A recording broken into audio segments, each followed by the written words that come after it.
जैसे आईआईटी और दूसरे बड़े इंजीनियरिंग कॉलेज में एडमिशन के लिए स्टूडेंट को जेईई या जॉइंट एंट्रेंस एग्जामिनेशन देना होता है, बस उसी तरह गेटवे ऑफ मैनेजमेंट कॉलेज है। एमएटी मैट या मैनेजमेंट एप्टीट्यूड टेस्ट, एमबीए या मास्टर ऑफ बिजनेस एडमिनिस्ट्रेशन और दूसरे अलाइड मैनेजमेंट प्रोग्राम्स में एडमिशन देने के लिए मैट कंडक्ट करवाया जाता है, जिससे देश के 600 से ज्यादा बिजनेस स्कूल्स में एडमिशन मिलता है। तो चलिए एक्सप्लोर करते हैं द रियलिटी ऑफ मैट या मैनेजमेंट एप्टीट्यूड टेस्ट के बारे में। 2003 में मैट को ministry of human resource development का अप्रूवल मिल चुका था। Ministry of human resource development अब मिनिस्ट्री ऑफ एजुकेशन नाम से जाना जाता है। AIMA या ऑल इंडिया मैनेजमेंट एसोसिएशन की ओर से मैट कंडक्ट करवाया जाता है। देश के मैनेजमेंट प्रोफेशन में AIMA एक नेशनल एपिक्स बॉडी है, जो एक non for profit non lobbying organisation है। AIMA देश की इंडस्ट्री, गवर्नमेंट, एकेडमिया और स्टूडेंट के साथ क्लोजली काम करता है ताकि देश के लिए जरूरी मैनेजमेंट प्रोफेशनल्स तैयार कर सके। लगभग 40,000 मेंबर्स और 67 यानी कि 67 लोकल मैनेजमेंट एसोसिएशंस में से लगभग 6,000 कॉर्पोरेट और इंस्टीट्यूशनल्स मेंबर्स भी हैं। AIMA 1957 में ही स्टैब्लिश्ड हो गया था और इसके मेजर रोल्स में मैनेजमेंट एप्टीट्यूड टेस्ट कंडक्ट करवाना भी है, ताकि देश भर के मैनेजमेंट कॉलेजेस में स्टूडेंट दाखिला ले सके। मैट को साल में 4 बार करवाया जाता है, फरवरी, मई, सितंबर और दिसंबर में, और इसे देने के लिए मिनिमम क्वालिफिकेशन है ग्रेजुएशन। किसी भी डिसिप्लिन में ग्रेजुएट स्टूडेंट या फाइनल ईयर का स्टूडेंट भी मैट दे सकता है। तो सबसे पहले हम एग्जाम पैटर्न को समझ लेते हैं, फिर तैयारी की बात करेंगे। तो जैसा कि आप जान गए हैं कि साल में मैट 4 बार होता है, तो अब फीस भी जान लीजिए। बेसिकली मैट को देने के 3 मोड ऑफ टेस्ट हैं। पहला ऑप्शन है कैंडिडेट मैट का कंप्यूटर बेस्ड टेस्ट या CBT दे सकता है, फीस है 2100 रुपए। दूसरा ऑप्शन है पेपर बेस्ड टेस्ट या PBT और इसकी फीस है 2100 रुपए। तीसरा ऑप्शन है remote proctored internet based test या IBT, इसकी भी फीस है 2100 रुपए। मैट में मिले स्कोर की वैलिडिटी 1 साल की होती है और मैट को देश भर के सभी मेजर सिटीज में कंडक्ट करवाया जाता है। कोई पर्सन या कैंडिडेट जो अब्रॉड में रह रहा है, वो मैट को सिर्फ इंटरनेट बेस्ड टेस्ट या IBT मोड में ही दे सकता है। रजिस्ट्रेशन करने के लिए कैंडिडेट को mat.aima.in पर जाना होता है। जहां तक बात है एडमिट कार्ड की, तो सभी कैंडिडेट्स अपना एडमिट कार्ड इसी वेबसाइट के एप्लीकेंट डैशबोर्ड से डाउनलोड कर सकते हैं। एग्जाम डेट से 3 दिन पहले PBT एंड CBT मोड वाले और 2 दिन पहले IBT मोड वाले डाउनलोड कर सकते हैं। पेपर बेस्ड टेस्ट और कंप्यूटर बेस्ड टेस्ट का एडमिट कार्ड अलग अलग होता है, जिसपे कैंडिडेट का नाम, roll number, test date, test time और टेस्ट वेन्यू का एड्रेस रहता है। तो क्या मैट देने के लिए कोई एज बार है? अगर यही आपका अगला सवाल है तो जवाब है नहीं, और ना ही कोई जॉब एक्सपीरियंस की जरूरत पड़ती है। मैट के नेचर या एग्जाम पैटर्न की बात करें तो ये ऑब्जेक्टिव टाइप टेस्ट है, जिसमें मल्टीपल चॉइस आंसर्स होते हैं। इसके सेक्शंस की बात करें तो language comprehension, mathematical skills, data analysis and sufficiency, intelligence and critical reasoning और इंडियन एंड ग्लोबल एनवायरनमेंट से सवाल आते हैं। हर सेक्शन में 40 सवाल होते हैं। एग्जाम ड्यूरेशन होता है 2.5 घंटा। कंप्यूटर बेस्ड टेस्ट को कंप्यूटर पर देना होता है और कैंडिडेट को बेसिक कंप्यूटर स्किल्स आनी ही चाहिए। पेपर बेस्ड टेस्ट की बात करें तो कैंडिडेट को अपने साथ पेन, HB पेंसिल्स, इरेजर्स और शार्पनर ले जाना होता है और टेस्ट सेंटर की ओर से question paper and OMR answer sheet भी दी जाती है। नेशनल हो या इंटरनेशनल, किसी भी बिजनेस स्कूल में एडमिशन के लिए मैट का स्कोर ही आपका पासपोर्ट होता है।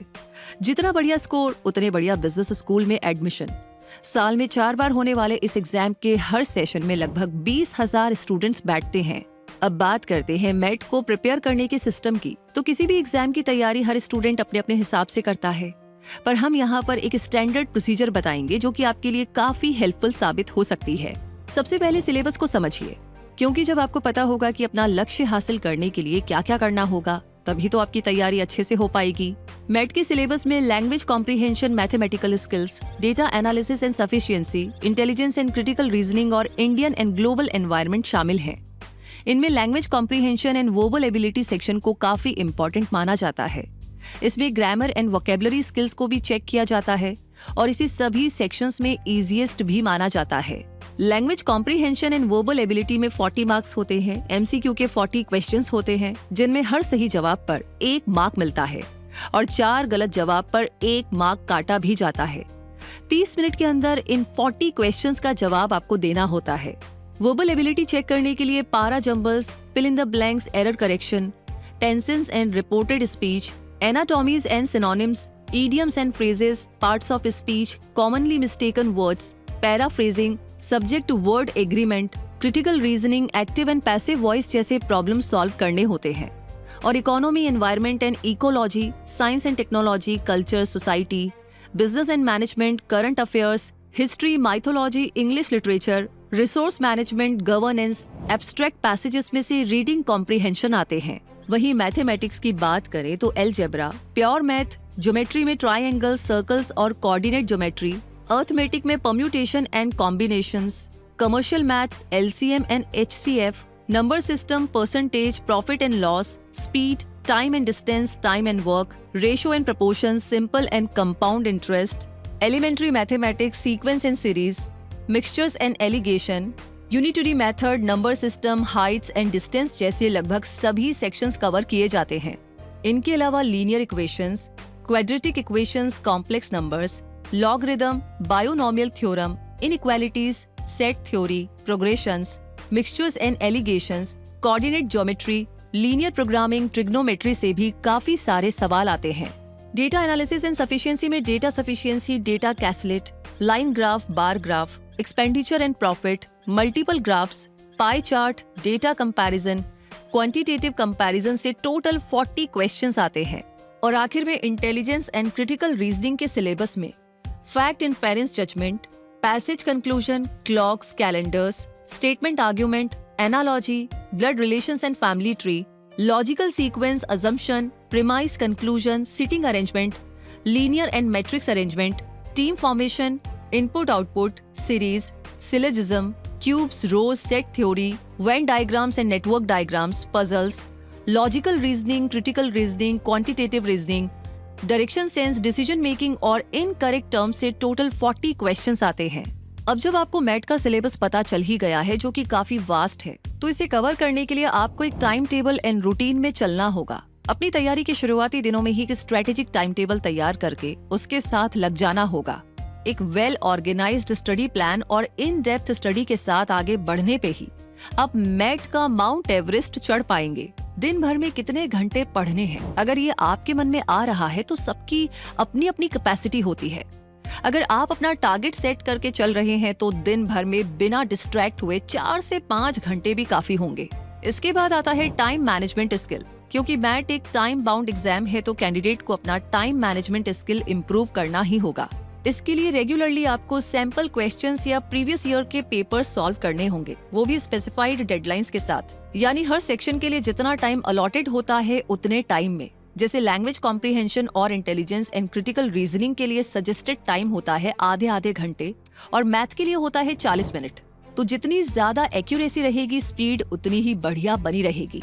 एक बार जब आप डिसाइड कर लेंगे कि आपको मैट देना है तो आपके पास रेलेवेंट सोर्सेज यानी बढ़िया क्वालिटी के स्टडी मटेरियल्स होने चाहिए। तो language comprehension and verbal ability के सवाल आते हैं हिस्ट्री, सोशियोलॉजी और साइंस एंड टेक्नोलॉजी से। इसके लिए अलग अलग टॉपिक्स के इंफॉर्मेटिव बुक्स, आर्टिकल्स और पैसेजेस आपको पढ़ने होंगे, और वो भी हर दिन कम से कम 3 घंटे। इसके लिए आपको arguments, hidden meanings, word play, statements and conclusions और पैसेजेस के थीम एंड स्ट्रक्चर को समझना भी होता है। इंटेलिजेंस एंड क्रिटिकल रीजनिंग के लिए सैंपल पेपर और previous year question paper follow करने से हेल्प मिलती है। प्रैक्टिस पेपर सॉल्व करने से एग्जाम इंसाइट और सवालों के टाइप एंड डिफिकल्टी लेवल का पता चलता है। जहां तक मैथ की बात है तो quantitative aptitude for competitive exams by RS Agarwal, Dinesh Khattar का the Pearson guide to quantitative aptitude और arithmetic and quantitative aptitude for competition exams by R Gopal जैसे बुक से आपको हेल्प मिल सकती है। वैसे लिस्ट काफी लंबी है तो आप ये लिस्ट फॉलो कर सकते हैं। वहीं डेटा एनालिसिस एंड सफिशिएंसी के लिए how to prepare for data interpretations for the CAT by Arun Sharma, data interpretation and data sufficiency by Ananta Ashisha, data interpretation and data sufficiency by Nishit Sinha और data interpretation and data sufficiency by Disha experts जैसे books refer कर सकते हैं। एक बार syllabus cover हो जाए तो बेहतर मार्क्स स्कोर करने के लिए मॉक टेस्ट में पार्टिसिपेट करना एक अच्छी स्ट्रेटेजी होती है।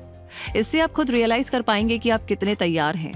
मैट का मॉक टेस्ट दरअसल रियल एग्जाम फॉर्मेट को रिप्लेस करता है। मॉक टेस्ट देने पर आप अपनी परफॉर्मेंस एनालिसिस कर पाएंगे कि कहां पर आप स्ट्रांग हैं और कहां पर आपको ज्यादा ध्यान देने की जरूरत है।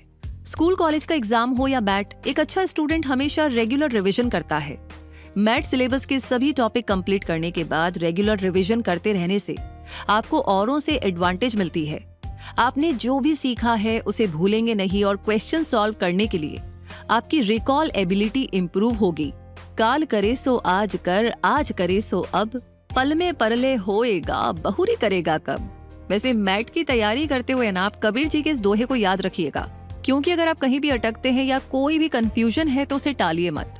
टाल मटोल करने की आदत को छोड़कर आपको अपने फैकल्टी या एक्सपर्ट से उसका सोल्यूशन लेना ही होगा। एक्सपर्ट एडवाइस से आप कोई स्पेसिफिक टॉपिक जो चेंजिंग लग रहा है उसे समझ पाएंगे। साथ ही मैथमेटिक्स के सवाल हल करने के लिए आपके पास time saving shortcuts and tricks भी होने चाहिए। हिंदी में कहावत है, ठोकर हमेशा पत्थर से लगती है, पहाड़ों से नहीं। तो चलिए कुछ छोटे छोटे मगर इम्पोर्टेंट पॉइंटर्स को डिस्कस कर लेते हैं। डेटा एनालिसिस एंड सफिशिएंसी के आंसर्स देने से पहले सभी सवालों को केयरफुली पढ़ना जरूर चाहिए। Math question papers and sample papers का प्रैक्टिस जरूर करें। 20 तक के टेबल्स, स्क्वायर्स, स्क्वायर रूट्स और क्यूब्स को याद रखेंगे तो कैलकुलेशंस के दौरान आपका टाइम बचेगा। डेटा एनालिसिस एंड सफिशिएंसी के सवालों का जवाब देने के लिए तुक्का मत लगाइएगा। इनके अलावा bar graphs, tables, line graphs, combination graphs, pie charts, caselets, data sufficiency और डेटा कंपैरिजन के टॉपिक्स पर ध्यान देना जरूरी है। अपनी मैथमेटिकल स्किल्स डेवलप करने के लिए आपको मैथमेटिक्स के फंडामेंटल कॉन्सेप्ट पर महारत हासिल होनी चाहिए। अगर कहीं भी कोई कॉन्सेप्चुअल अंडरस्टैंडिंग में दिक्कत है तो अपने मेंटोर, ट्यूटर, यूट्यूब चैनल्स या ऑनलाइन भी आप मदद ले सकते हैं। मैथ का लैंग्वेज कॉम्प्रीहेंशन सॉल्व करने के लिए दिन में कम से कम 2 घंटे डेडिकेट करना जरूरी है, और वो भी एग्जाम डेट तक। तो अगर आपका ये सेक्शन वीक है, कमजोर है, तो आपको और ज्यादा टाइम देना पड़ेगा। साथ ही प्रैक्टिस पेपर्स और मॉक टेस्ट देने से भी आपको काफी मदद मिलेगी। लैंग्वेज कॉम्प्रीहेंशन सेक्शन में रीडिंग कॉम्प्रीहेंशन और वर्बल एबिलिटी दोनों में इक्वल वेटेज होता है। वर्बल एबिलिटी सेक्शन को ले तो para jumbles, error detection, antonyms and synonyms में हाई वेटेज होता है। Intelligence and critical reasoning section के सवालों में दिए गए इन्फॉर्मेशन को टाइम लेकर के सावधानी से पढ़िएगा, समझिएगा और सॉल्व कीजिएगा। साथ ही एंटायर क्वेश्चन पेपर को थरली पढ़ना जरूरी है ताकि एरर्स ना हो। अगर कोई सवाल बहुत कठिन है तो उस पर ज्यादा टाइम वेस्ट ना करें और अगले सवाल पर चले जाइए, बाद में उसे सॉल्व कीजिए। इनके अलावा उन सवालों पर ध्यान देना जरूरी है जिनमें only and only if, unless, not, definitely, all, some, none और नेगेटिव प्रीफिक्सेस जैसे अन, डिस, नॉन होते हैं। अब मैथ के बारे में कुछ मिथ्स या मिथक को भी समझ लेते हैं ताकि आप ऐसी गलत फहमी में ना रहें और आपकी तैयारी ना बढ़िया से हो। जैसे पहला मिथ ये है कि मैथ क्रैक करना आसान होता है। तो मैथ के क्वेश्चंस कैट के मुकाबले भले ही आसान होते हैं, पर इससे मैथ आसान नहीं हो जाता। एक टॉप MBA कॉलेज में पहुंचने के लिए कट ऑफ रेंज 90 से 95% होती है। इसलिए मैथ में अच्छा स्कोर लाना पड़ेगा और इसके लिए स्टूडेंट का बहुत सारा एफर्ट स्पीड और एक्यूरेसी मेंटेन करने में चला जाता है। अगला मिथ है कि मैथ क्रैक करने के लिए मैथमेटिक्स में जीनियस होना पड़ेगा, पर ऐसा नहीं है। अगर मैथ में आपकी कंसेप्चुअल अंडरस्टैंडिंग अच्छी है तो आप प्रॉब्लम सॉल्व करके अच्छे मार्क्स पा सकते हैं। मैथ के बारे में एक और अफवाह ये भी है कि मैथ में सेक्शनल कट ऑफ होते हैं, पर नहीं। इसलिए अगर आपका कोई सेक्शन बहुत कमजोर हो गया है तो आप दूसरे सेक्शन से अच्छे मार्क्स पा सकते हैं।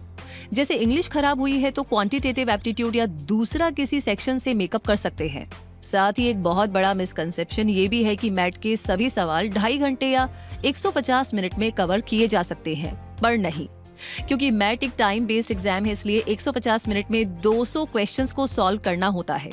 यानी एक सवाल के लिए 1 मिनट से भी कम टाइम मिलता है, जो कि प्रैक्टिकली इम्पॉसिबल है। अगर आप महारत ही नहीं है तो ये जहन में रखिएगा कि कोई भी स्टूडेंट सभी 200 सवालों को इस तय वक्त में सॉल्व नहीं कर पाएगा। इसलिए कैंडिडेट में ये एबिलिटी होनी चाहिए कि वो सिर्फ अप्रोप्रिएट क्वेश्चंस को ही पिक करे और उनका जवाब दे। वैसे मैथ साल में 4 बार होता है, तो इसे देने वाले स्टूडेंट्स हौवा फैला के रखते हैं कि जितना लेट पेपर दिया जाएगा एग्जाम उतना आसान होगा। ऐसा कुछ भी नहीं है। क्या ये प्रैक्टिकली पॉसिबल है कि स्टूडेंट सभी सवालों को मेमोराइज कर ले और बाद में अपने किसी दोस्त की मदद करे? नहीं ना। इसीलिए एग्जाम दे चुका एक स्टूडेंट दूसरे एस्पिरेंट से कहता है अगले सेशन में एग्जाम देना, आसान सवाल आएंगे, और ये एक से दूसरे को पास ऑन होता रहता है। पर आज तक ऐसा हुआ नहीं। एग्जाम आसान कोई बना सकता है तो सिर्फ आप, और वो भी अपनी तैयारी से। ये बहुत ही बढ़िया लाइन है, लिख लीजिए, चिपका लीजिए, बड़ी काम आएगी। एग्जैक्टली सब कुछ आपके हाथ में है, आसान भी और कठिन भी। तो मैथ को लेकर के ये थी पूरी कहानी, द रियलिटी ऑफ मैथ। उम्मीद है कि अगर आप इसके लिए प्रिपरेशन कर रहे हैं तो इससे आपको हेल्प मिलेगी। और जानकारी आपको कैसी लगी, आपका क्या पॉइंट है इस बारे में कमेंट सेक्शन में जरूर बताइएगा। लाइक कर लिया है तो शेयर करने में कोई कमी बेसी नहीं होनी चाहिए। और जितने भी नए स्टूडेंट्स ने आज हमें ज्वाइन किया है उनसे रिक्वेस्ट है कि मोस्ट वेलकम है आपका क्विक सपोर्ट चैनल पर। अगर आपने अभी तक सब्सक्राइब नहीं किया है तो लगे हाथ कर लीजिए ताकि ऐसी जानकारियां कभी भी आपसे मिस ना हो। रूबी आपसे मिलेगी बहुत जल्दी ही, तब तक के लिए कहूंगी रखिए अपना बहुत सारा ध्यान। धन्यवाद।